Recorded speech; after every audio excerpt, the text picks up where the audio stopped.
신동진의 정치노트, 오늘의 키워드는 비상계엄, 상설특검과 일반특검입니다. 바로 어제죠. 비상계엄에 따른 내란 행위를 수사해야 한다는 특검법이 본회의를 통과했습니다. 비상계엄이 요건에 부합했는지, 절차상 위법은 없었는지, 헌법에 위배되는 사항은 무엇인지 철저히 조사하겠다는 건데요. 이에 앞서 같은 내용의 상설특검도 지난 10일 본회의를 통과했습니다. 상설특검법에 이어서 일반특검법까지 통과되면서 내란죄 의혹을 낱낱이 파헤치겠다는 의도가 엿보이고 있습니다. 수사 대상에 윤 대통령을 비롯해 추경호 전 국민의힘 원내대표가 포함되자 국민의힘 내에선 부당하다는 목소리도 나왔습니다. 추경호 원내대표가 비상계엄을 실시하는 과정에서 어떠한 관여가 없다는 것은 명백히 드러나고 있습니다. 그럼에도 불구하고 마치 추경호 원내대표가 비상계엄에 동조한 듯한 이런 식의 혐의를 적용해서 수사 대상으로 포함시키는 것은 결코 인정할 수 없다는 점을 다시 한번 말씀을 드리겠습니다. 중립성과 공정성을 최대한 담보해서 국민의 신뢰를 받을 수 있는 윤석열 내란 행위에 대한 상설특검 법안을 처리를 했습니다.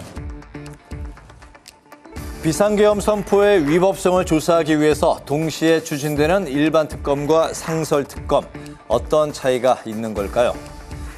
먼저 일반특검은 검찰 수사로 비리나 범죄 의혹을 충분히 해소하지 못했을 경우 국회가 특검법을 만들어서 특별검사를 출범시키는 건데요. 특정 사건에 대해서 독립성과 공정성을 확보할 수 있다는 게 특징입니다. 특별검사 추천에 있어서도 이번 내란특검법은 예외 조항을 가지게 되는데요. 법원행정처장과 법조계 인사들이 특별검사를 추천해왔던 과거와는 달리 민주당과 조국혁신당이 추천한 인물들 중에 임명을 해야 합니다. 하지만 새로운 법안인 만큼 대통령이 거부권을 행사할 수 있다는 점이 그 한계로 꼽히고 있죠. 반면에 상설특검은 이미 마련되어 있는 법률에 근거해서 특정 사건을 수사하는 제도인데요. 본회의를 통해서 수사 요구안만 가결되면 바로 진행될 수 있기 때문에 신속한 수사와 효율성을 가진다는 게 특징입니다. 대통령이 특검을 임명하지 않을 경우엔 강제할 방법이 없기 때문에 상설특검의 출범이 무기한 늦춰질 수도 있습니다. 특검 규모와 수사 기간도 차이를 가지는데요. 사상 처음인 투트랙 특검이 진행될 경우엔 일반 특검이 우위를 가지게 됩니다. 또 일반 특검이 가동될 경우 모든 수사기관도 특검에 협조를 해야 하는데요.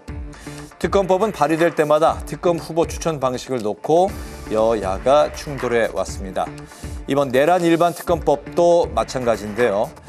민주당에선 사안의 중대성을 따져 후보 추천을 야당에서 해야 한다는 입장인 반면 국민의힘에선 원칙에 위배된다며 지적을 하고 있습니다.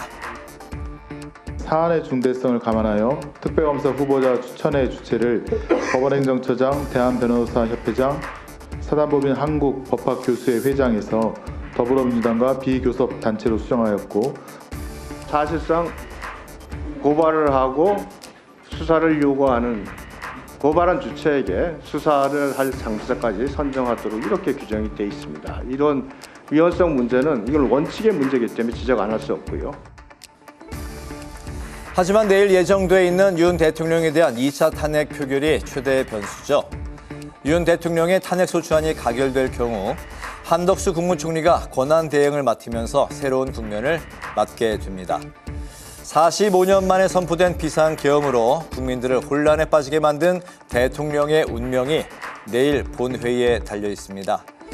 일반 특검이든 상설 특검이든 이에 대한 적법성을 따지기 위한 철저한 수사가 꼭 이루어져야겠습니다. 지금까지 신동진의 정치 노트였습니다.